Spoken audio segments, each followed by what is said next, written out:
once you go into this, once you go down this path and you commit to it and you adopt it, and then, as I said, once you get the benefits, why would you want to go back? It just defies logic to me. Tony, how did you find Carnivore? Well, I first came across it the very first time the concept of it came my way was watching Joe Rogan on his podcast. And so my initial thought was, okay, this is interesting. This is going to be a fad. I couldn't see how it was going to be effective or sustainable in any way. That was my first initial impression of it, but that's the very first time I heard of it. So over time, more and more people started to talk about it. But what I found interesting was how people were talking about all the wonderful benefits that they were receiving from being on a carnivore diet. Now, I must say that before I started doing this, now I've been, we'll say predominant carnivore, because I know how the carnivore community can be. They can be very, very strict about it. You know, these days when I say carnivore for myself, I eat all animal. The only carbohydrates I partake of are some honey, my morning bulletproof coffee, butter and some dairy, which technically are carbohydrates, have carbohydrates in them, and the coffee in itself, which is a plant. So I'm very careful I don't say I'm a carnivore in the strict sense, because I'll get sued and the fact checkers will come and, cancel me, So sorry, I don't mean to be so facetious. But anyhow, so before I started, my health generally was okay. There was a time in my life where I was very obese. I was 170 kilograms about 13 odd years ago, and most of that weight I got rid of by, I guess what would people call a keto diet. Well, just a very low carbohydrate diet. And that's what got me off. But anyway, I'm sort of digressing here, but getting back to the carnivore. So when I decided that I wanted to give this a go, I'd seen enough anecdotal evidence from people and from other influencers who I respected. And I thought, well, look, like with anything, the best way to know something is effective is to try it for yourself. So, it's all good to have studies and look at all this evidence, but ultimately, how is it going to affect me? What benefits will I derive from it? So I'm going to give it a go. So I went into it fairly quickly, and one bit of advice I'm going to give to people who are serious about wanting to adopt this way of living is do it slowly. Okay. I've transitioned into carnivore over the course of about 2 weeks. I experienced the main thing that I got that was a negative was the diarrhea. And that was because my body hadn't become fat adapted. I was still trying to adjust to eating fat and working out where the right balance was for me. So I'm going to suggest that people go into it gradually and slowly. I think 2 months is a pretty good period of time. Enough time for your body to adjust, enough time for you to work out where your correct level of fat intake should be so that you have good bowel motion. And just to kind of learn a little bit more about how to be creative and interesting in the meals that you prepare. Because I know a lot of people say, oh, isn't it boring? Like, no, actually, it's not boring at all. It's I think I find I'm very, very satisfied with going on there. So I transitioned into it. My health actually at the time wasn't too bad.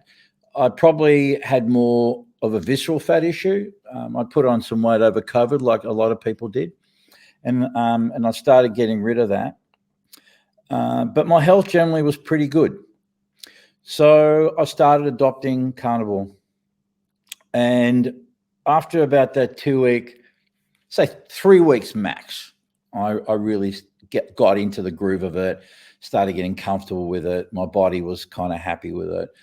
And the health benefits that I experienced included things, well, first of all, my sleep. I used to have sleep apnea. My sleep apnea just pretty much out the window. every night I was dreaming. Now I know that when you dream, you're in REM sleep, which is where you need to be. So dreaming every night was a good sign telling me, as well as not getting up frequently through the night. Less fatigue, way less fatigue. I used to find myself always needing afternoon naps. The afternoon naps went out the window.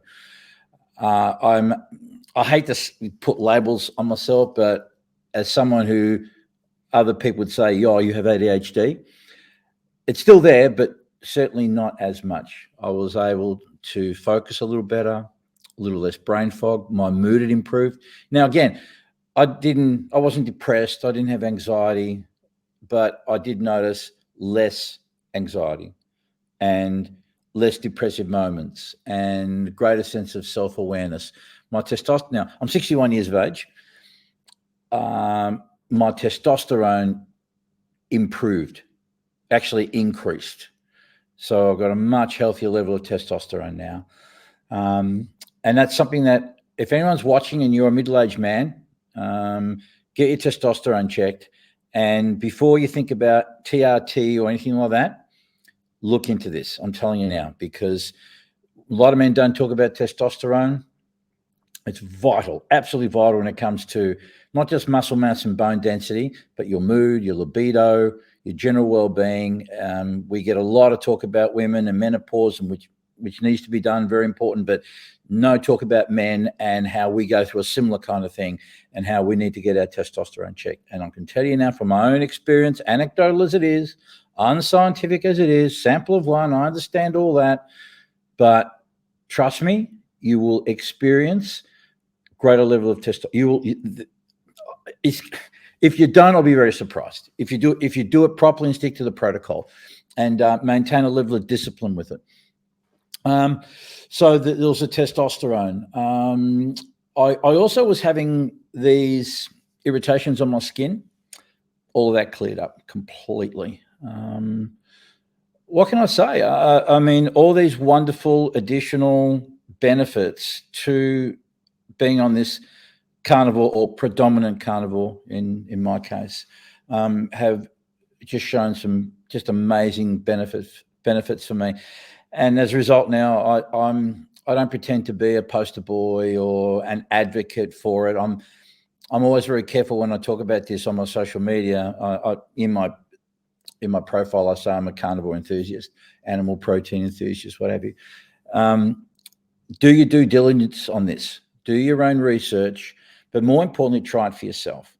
Now, I know it's a very unorthodox way of eating because we have been programmed to think this is the way we need to eat. And if people, again, you do your own study, this is not conspiracy theory.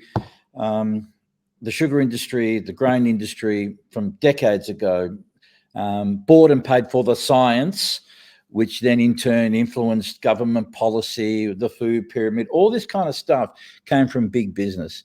And as I said, it's out there in the public domain. This is not we're wearing a tin hat.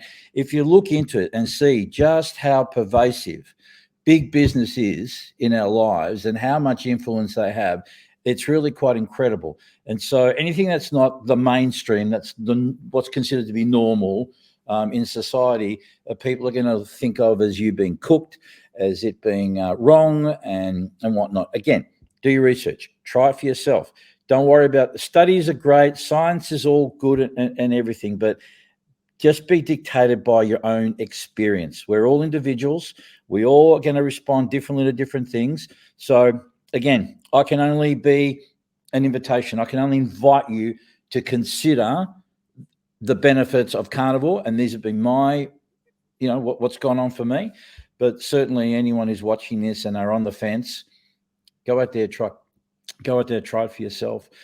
Just make sure that you go into it gradually and make sure that you try and stick to the ruminant animals, which is beef, lamb, goat. Venison's pretty good, although venison doesn't have the ideal fat content that you want. And also be mindful that how important that saturated fat is in your diet. So I personally, for what works for me, is around a 70 to 30 protein to fat ratio. Some days may be a little bit fatty than others. And I always know when I've gone a little bit too over the top, because again, it's your stool's going to tell the story. So if it's a little bit loose, okay, I need to pull back a little bit on the fat. But I can highly recommend it to anyone. It's certainly, I'm definitely not going back to eating the old ways. I know people think I'm cooked. People think I'm weird. People think I'm going to have a heart attack. Let me tell you, all this nonsense about cholesterol being the devil. I mean, your brain's made of cholesterol. Your hormone function needs cholesterol. All these things are absolutely essential. And anyone that tells you that if you have a slightly elevated cholesterol, it's unhealthy, it's completely wrong. It's been completely debunked. Don't buy into the fear. And again, go how you feel. I mean, I do blood tests every 6 months, Dave, as part of just ongoing maintenance for my health, because that way, if it is something that needs to be addressed, we can get in early. But really, even my doctor will tell me, my endocrinologist, she'll say, figures and data are great, but how do you feel? How do you feel? And that is the best evidence and data and science that you need. It's how you feel and how you function. And if you're feeling good and functioning well, the blood tests and those results are great to just kind of confirm, that you're on track and that you're feeling good for a reason. And this is why you're feeling good. So, right. Yeah. I always use that as the test for myself as well. I tried Atkins back in 2000, and it was the best I ever felt. And, I didn't trust my body at that stage. But ever since then, I've always said, when I've done keto for a period of time or whatever, and when I eventually found carnivore, it was, I don't care what other people are saying, because at the end of the day, how I feel is more important than anything else, And I'll tell you what else is interesting too on that point there, Dave, and that is, while I do get a little bit of pushback, but the people that know me or people that follow me on my socials, they do say things like, "Oh, wow, you look better. Your skin's cleared up. You look like you've lost weight. What's going on?" And so I think when people come to you with genuine curiosity and inquiring, you tell them. Now, having said that, even though you tell them this is what they do, they still get a bit weirded out. They still feel like, "Oh, geez, is this something I can do?" Trust me, you can do this, but you need to have a willingness to do it. And once you've experienced the benefits of feeling good, and particularly as you get older, because older guys like us, Dave, as you're aware, we need to be mindful of the fact that we want to try and we can't slow down our aging, but we can optimize it, and we can also slow down the process of muscle atrophy, of bones brittling, and again, diet. It's all in the diet. It's all in the diet. Our ancestors have been eating this way for way before agriculture. Agriculture came in 12,000 odd years ago or something like that. So again, if you want to talk about science, if you want to talk about data, just again, have a look at what for hundreds of thousands of years, what our ancestors were doing and how they were eating. And, they're looking at fossils of bones and just seeing this is how we were doing things before agriculture was a thing. So, yes, I'm like you, mate. I'm not worried about what people think about me. I think more about how do I feel. I feel great, but people interestingly do approach me and inquire about, well, what's going on? You're looking good. You're sounding good. Blah blah blah blah blah. But it's one of those things that I believe that carnivore over time we'll see more and more people adopt it as people see more and more people do better. Now, I know that we're living in a world where, we've got so-called fact checkers, and anything that goes against the mainstream is considered wrong and misinformation and whatnot. But I think as more and more people get out there in a clever, not just in a clever way, but I'm very careful not to be to push an agenda with people. Sure, I'll tell people, you know what, this is what I do, and I'll put up a photo of a steak and some butter and whatnot, and I'll explain the benefits that I get. And then it just becomes an invitation to people. And I think that those of us who are committed to eating this way can be examples to others, and then be that invitation so that people can come to us with their questions, and we can answer their questions and help them along. Because ultimately, when you see people's the results speak for themselves, and that's with anything. We see someone who's fit and in the gym. If we see that they're in good condition, then obviously we know they're doing something that's working, and so we're going to find out. So I see the same thing with being on this carnivore diet. Yeah. So I strongly recommend people give it a go, but do it smart. Do it smart. Yeah. Has eating this way had any positive benefits with the work that you do? It's not just in the work that I do. I think it's just in my day to day, Dave. Just really in everything. I do two things. I've been in the music industry now for about 40 years, and currently getting into the public speaking world. And talked before about clarity. And when I go and talk to an audience, again, eating this way gives me a sense of calm, clarity, less fog. So yeah, there's no doubt about it that it has an impact in the work I do. But more importantly, it has an impact on just my whole day, just how I function in all contexts, not just in my work, but no doubt, I think that it has certainly helped along the way. The other thing that's been a real interesting thing too for me, Dave, is how food has been such a big part of our culture. We celebrate with food. We put so much emphasis around food, and being on this, being in this lifestyle, I find that I don't think I still enjoy my food. Don't get me wrong, and look forward to having a meal, but I don't sit and obsess about what we're going to have tonight, because I know what we're going to have pretty much. And I'm feeling satiated for most of the day. So I'm not craving for snacks. I'm not thinking about having something else. So therefore, when it's out of mind and out of sight, I get to do more. I get to become more productive. I'm not as obsessed with it. Now, the downside is that my social life is probably, I still manage to go out socially, but again, you can always find places that will cater to your needs, or you can ask, if you go out for breakfast, okay, I'll have the eggs, I'll have the bacon, I'll have no toast, I'll have no tomatoes, I'll have no what have you. It's not hard. It's not hard. But other than that, having to make a few adjustments, social life has been impactful. Or even some people, I know some people have said, we're not going to bother going out with you because you just eat meat, and we don't want to go to it. We want to go here. We want to go there. And that's fine. Yeah, that's fine. If that's the price for me feeling okay, God bless you. Go ahead, do your thing. I'll happily sit here and do my thing. So you mentioned before, before we came on, your workplace is in inner city Melbourne, and I used to work and live in inner city Melbourne as well, and it's pretty. There's a lot of good food places around. I would find myself in Lygon Street having dinner almost every night when I lived in Carlton. And has there been temptations for you, or are you able to just switch off? No, look, I've been able to switch off. I've had a few little slip ups along the way, because would miss having pizza, for argument's sake. Although I'll tell you an interesting story. This happened last Father's Day last year, September of last year.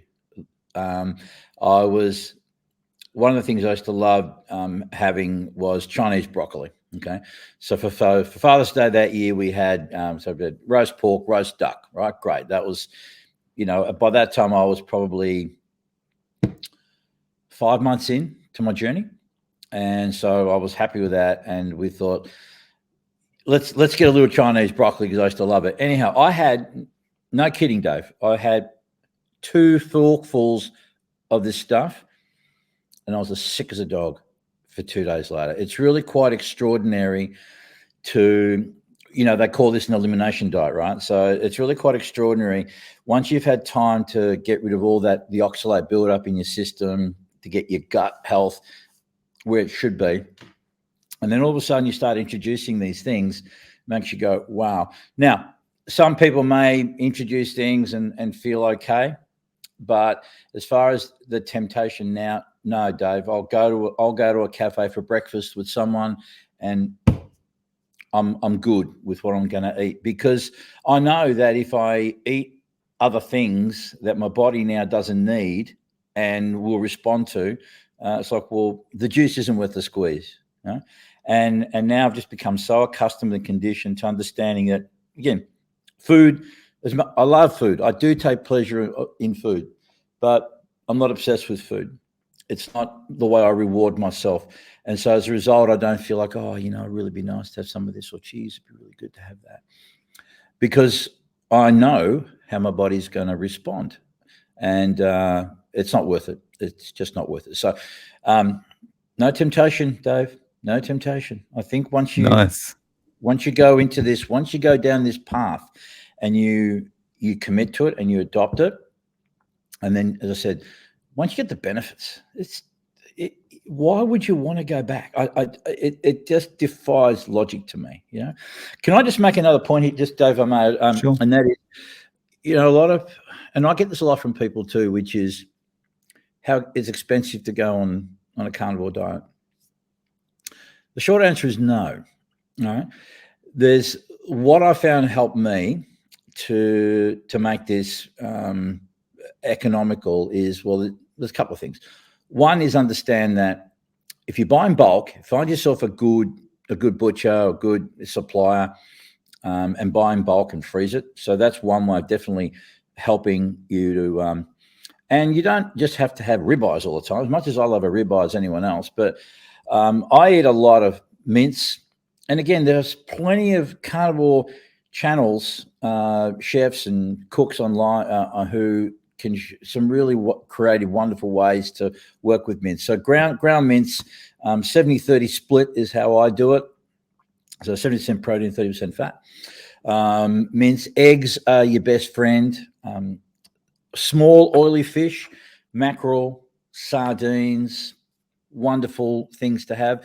Even if you're feeling, look, every now and again I get a bit peckish for something, and if I do, small can of sardines, small can of oysters, shellfish, really good things to have as well.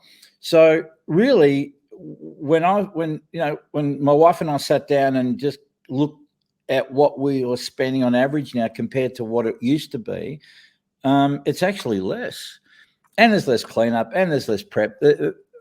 Honestly, just there's so many advantages. So don't be discouraged and think that, I need to spend mega amounts of money. You can actually do it quite economically. It's not that hard. It's really not. So your wife's doing this with you? Yes, yeah. So this is interesting.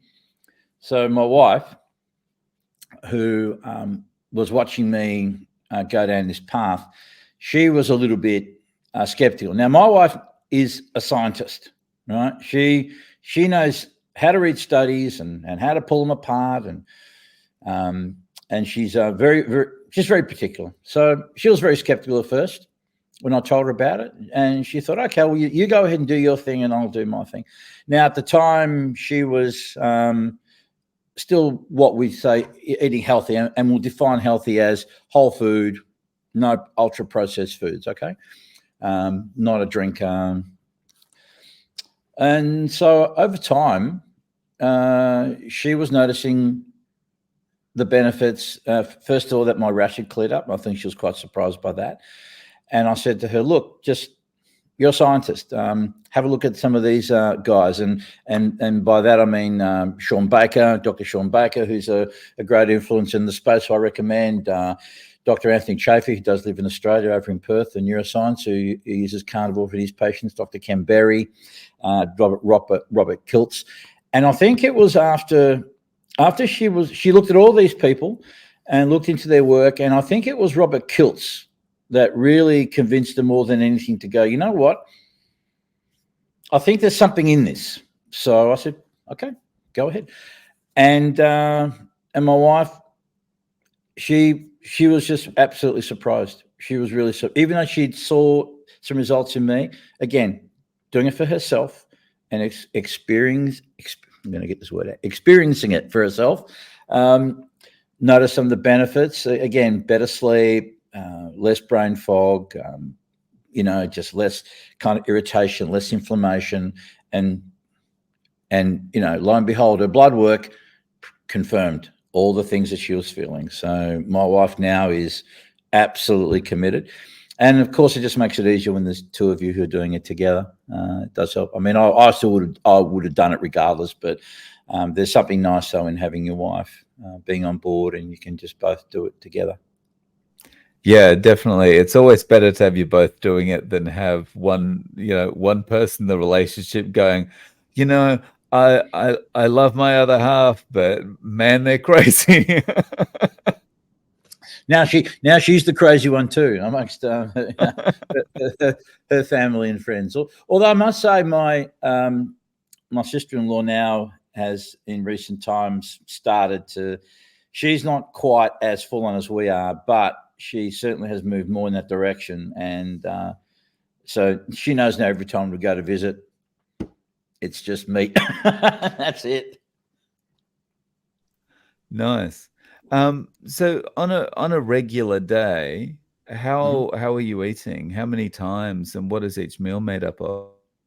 Okay, sure. So typically for me, I'll get up early. I'll have a glass of water. I'll go to the beach with the dog, and then I'll have my morning coffee. I usually try and get that in about an hour and a half, 2 hours after I wake up, and that's just more from my adrenal function. Just to just recommend, if you're going to have caffeine, do it early. So I'll have a bulletproof coffee, unsalted butter. So, and I also try to intermittently fast. Now, again, to the very strict people, you're not really fasting if you have a coffee with butter in it. But I generally try not to eat my first solid food until about 12 to 1 o'clock.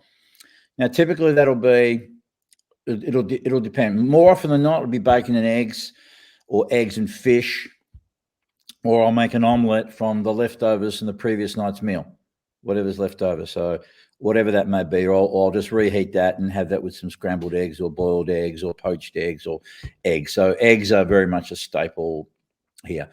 Then I have nothing for the day. Rarely, if I feel peckish, as I said, I'll grab a small can of sardines or smoked oysters, or in brine, mind you, not with all that horrible seed oil rubbish that they put in there. And then the evening, and we try and get it in before 8 o'clock if we can, at the latest. So again, the 16-8 intermittent fast is how I like to do things. And then the evening will be a steak. It'll be some mince. It'll be it could be sausages. It could be just some fish. The other thing I will mention too, Dave, is that over a period of time, I've pretty much eliminated pork, other than bacon. And sometimes some pancetta. A friend of mine, he does makes pancetta, and so he'll give us a slab of that, and we'll have that with some eggs. So yeah, pork, chicken, all that kind of stuff is pretty much now very, very rare and occasional. There's nothing else, and we just have. So we pretty much ate all the old stuff we had in the freezer. So, but I don't go out and buy chicken anymore. I don't go out and buy pork anymore, as in new stuff to have. So yeah, and even though that's all part of carnivore, I'm just going to reiterate the point that I think the optimal way of being on this lifestyle is to stick to the ruminant animals: beef, lamb, goat. But beef and lamb, they're the mainstays. I think stay with those, and you'll be right. So that's pretty much the day. Like I said, food and eating don't take up a big chunk of the day. They're not things we obsess about, but that's typical of a day, Dave, for me. Yeah. It's awesome when you get to that point where food has been such a big part of our lives, our whole life, and you can get to the point where it's just like Food's just functional now. I enjoy it. I look forward to it, but I'm not constantly thinking about it, and it's not like this 90% of my day, you know? Oh, most definitely. We've become a food obsessed society. I mean, look at the health of people in the West, Dave. Look how we have this obesity epidemic, right? Why is that? People just say, well, because they eat too much and exercise not enough. Yes, there's certainly some validity in that, but look at what people are eating. Just go into any supermarket and just have a look at what is available for us, right? And if those of you actually pay attention, next time you go to a supermarket, pay attention to this, right? You will notice this in your mainstream big commercial chains, all right? All the real food, the whole food, the stuff that, wasn't made in a plant, all right, or in a box or in a packet, will be usually at the periphery of the supermarket. And all the other stuff is right in the middle, right at prime time, at eye level. Again, this isn't conspiracy theory. Right? There's companies who go into these organizations who pay good money because they understand their psychology and the science to this, okay?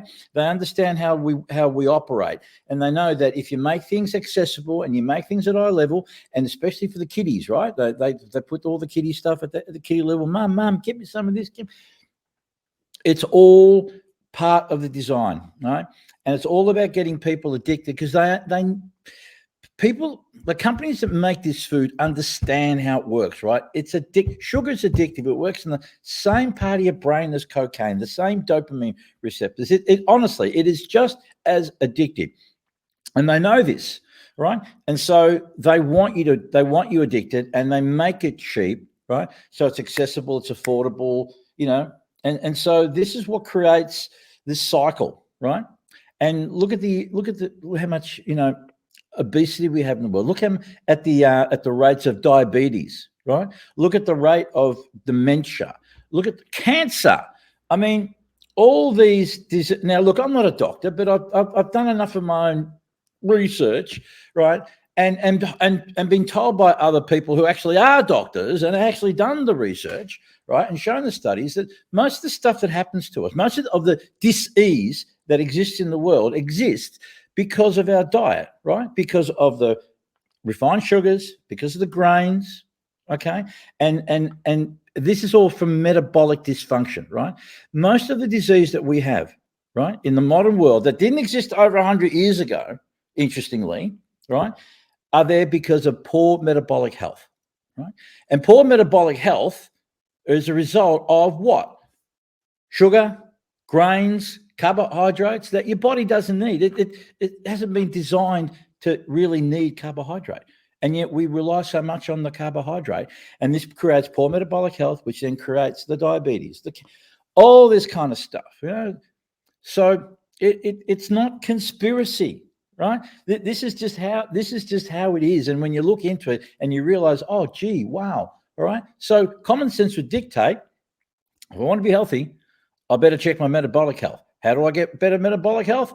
By eliminating sugar, carbs, grains, as well as, your exercise and stress management and good relationships with people and all these kind of things. But once you tackle your diet, I think diet is fundamental. I mean, doctors, for goodness sake, they go and do degrees in medicine. Do you know, Dave, I don't know what it's like over in the UK or you're in Japan, but do you know, on average, anyone that does a medical degree as a general practitioner, how much time they spend on nutrition? Do you have any idea? I mean, I've only heard from other people that it's like literally a day out of their whole education. If that. Mm. If that. I mean, Jesus Christ, mate. Well, Socrates said, make food thy medicine, right? I mean, historically, for centuries, food has been medicine. Food has been the foundation of health, proper food, proper nutrition, right? And yet we've gone so far off track. We've lost our way. And so we need to get back to that, Dave. We need to get back to nature. We need to get back to living a natural life. We need to get back to getting away from all this artificial rubbish.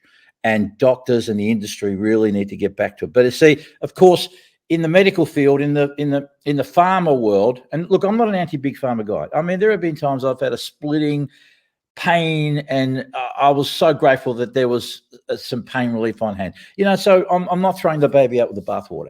But when you realize that the medical industry is an industry, and it's a big money-making industry, and it's a big influential industry. I mean, you know, in America right now, 70% of the TV advertising is from pharmaceutical companies. 70%. Tell me they don't have influence. Tell me they don't have undue influence on how we operate and how we live our lives, and the messages that are being sent out there. I mean, there is no profit in curing people. There's only profit in maintaining people's condition. The revolving door. Are you going to tell me now that Mr. Pfizer, I mean, I don't know whether there is a cure for diabetes. The only cure that I know of is just get your diet in order and get your metabolic health right, and you probably won't have diabetes, or you'll certainly have much better sugar management. But if let's just assume that there was one, and it's $100,000, people that are dependent on insulin, I bet you they would give their left arm. But the pharmaceutical company don't want to sell you one supposed cure once. They want you coming back, because they're going to get more than 100 grand out of you in the strips, in the syringes, in the appointments, in the tests, in the screenings. This is just a cash cow that keeps going on. And again, this is 100%. Yeah, this is a conspiracy theory. You know, 100%. So, and the thing is, like, you know, there's a lot of people that would poo-poo this because it's kind of health related. They would say, oh yeah, that's just a conspiracy theory, you're crazy, right? But if you take it, you mentioned it's an industry. If you take it into any other industry, it makes 100% sense, right? It used to be that, take software, right? You used to be able to buy, let's say, an Adobe product. You used to be able to buy an Adobe product like InDesign as a standalone product. You bought it, you paid for it, you downloaded it, it was yours, end of story. You can't do that anymore, because Adobe worked out that selling once is not so good for business. But if I give you all my software and charge you a monthly rate, then I make lots and lots more money. So this software as a service thing is big business, right? It makes companies a lot more money, even if you're charging a lower amount per month than it, you know, for one software product. If it's a lower amount per month, I make a lot more money. So why wouldn't every industry adopt this tactic? And they do, right? Yeah. And so why would the medical industry be any different? Why would they want it to be any other way? Yeah, no, absolutely. Well, the way it works in the medical industry, though, unlike the software industry, where it's okay, if you stop using their product, it isn't necessarily going to cause you great health concerns. But but when it comes to the medical industry and pharma, there's bigger implications here, right? And so this is where I think it's really criminal and unfortunate. And again, and people got to start taking responsibility for their health, Dave. Right? You know, it's all good to be told, well, you'll look. I always make sure my carnivore posts, I say, I'm not a doctor, I'm not a nutritionist, I'm a sample of one, and that's anecdotal, and I use, do your own research, etc. All right, but people need to take responsibility for their health. Okay, yes, you may not be a doctor, you may not have the mahogany frame qualification on the wall, but so what? You know, over the years, I've had interesting conversations, and I've had to go through quite a few general practitioners, and I found a wonderful endocrinologist as well, and just to sit down and try and have an informed conversation with your doctor about things. And interestingly, how doctors will dismiss all this, all that, because again, they have been taught a certain way. There is a handbook. They follow the handbook. Here's the menu. Here are these are the options or combination of, and nothing else outside of that. Because even the doctors who I have come across who are a little bit more open on the record are not going to share those views, are not going to encourage those things. At best, they will just say nothing.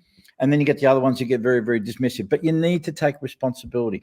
You may not be a doctor, you may not be a nutritionist, but with the internet, right, you can, through your own due diligence, find that information. And like I said, be your own guinea pig. Try things out for yourself. And if it works, then guess what? That is the right thing to do.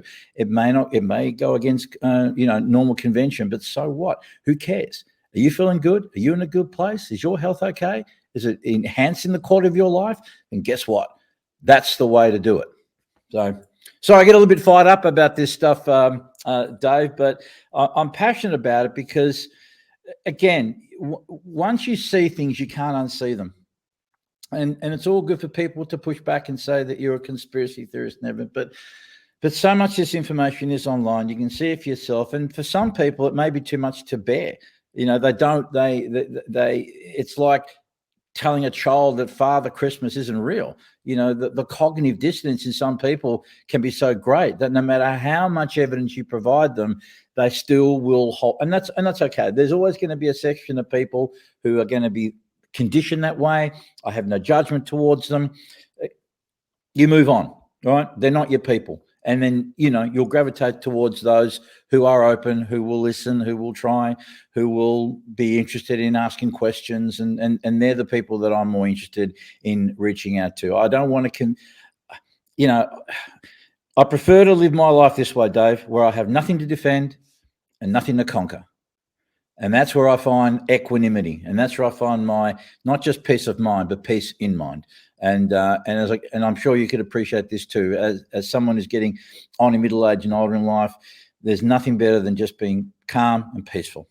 That's how I prefer to live my life. Exactly. Yeah. So, Tony, is there a way people can reach out to you? Do you have social media that they can contact you on? Yes, they can. I'm very responsive on Facebook. I've apparently hit my friends limit, but you can hit me on Messenger or Messenger through Facebook at Tony Jack Mantz. I'm on Instagram at Mastering Music, Mastering Life. And I've just launched my new website, which is my public speaking and well-being and all that kind of stuff, which is just tonymantz.com. So if anyone wants to hit me up, tonymantz.com and Tony Jack Mantz for Facebook. I'm pretty responsive. I do answer people's questions and respond and engage, and I'm here to be of service to anyone who feels they need it. Awesome. So I'll link to those in the show notes. Tony, thank you so much for coming on and sharing your story. I really appreciate your time. Oh, look, I appreciate you, and thank you for the invitation, and thanks for the good work you're doing, because I think the more people out there who in the space who become advocates for this lifestyle, the better. As I said, it's something this is the first time I've actually had quite a deep dive into the subject. I said I talk about my journey. I'm, I guess, discerning or careful as to how I put it out there. I'm not a carnivore. I'm not a poster boy for it. Who knows? Maybe I may end up being one. I don't know. We'll wait and see. But thanks for your work, though, Dave. And I came across you a little while ago, and I saw your post last week where you invited people to come and talk about their journey. And so then can I just say one other thing to you guys who are watching this? Subscribe to Dave's channel. Like, it's all good to be a passive, observer of it, but if you really want to help Dave or any other content creator online, subscribe. Actually subscribe, and that's going to help Dave get the message out. That's going to help you get the information that you need. And like I said, don't just take my word for anyone's word for it. Take it on board. use your filter of some logic and common sense, and do your due diligence. But trust me, once you guys go into this, first of all, by doing it properly, and by properly I mean just going gradually into this thing, 2 months, 2 months, or until that point where you're going to know your body's a feedback mechanism. It's going to tell you what's going on, right? You can trust in how you feel, and once you sort of get there, and then you adopt it. And look, there's lots of people in the space that are going to give you some great ideas to be creative, to do things differently. Find your people, find your community, get onto places like Dave and other groups that are, for supporting Carnivore. You will not look back. You will just not look back. I cannot recommend it enough. Anyway, that's it for me. So thanks for all the work you do, mate. It's your journey's been inspiring too, particularly someone that came onto a little bit late in life. And so anyone who is watching this in your 50, 60, I mean, even the old Carnivore guy, I forget his name. There's a guy online, Mitch. He was like 70 or something started, and look at him, and he's a savage. He's an absolute savage. I mean, you want to be inspired? Go to old Carnivore guy, subscribe to his channel, have a look at what he does. Amazing. Anyway, enough of me, mate. I'm gonna leave you be. So thank you again.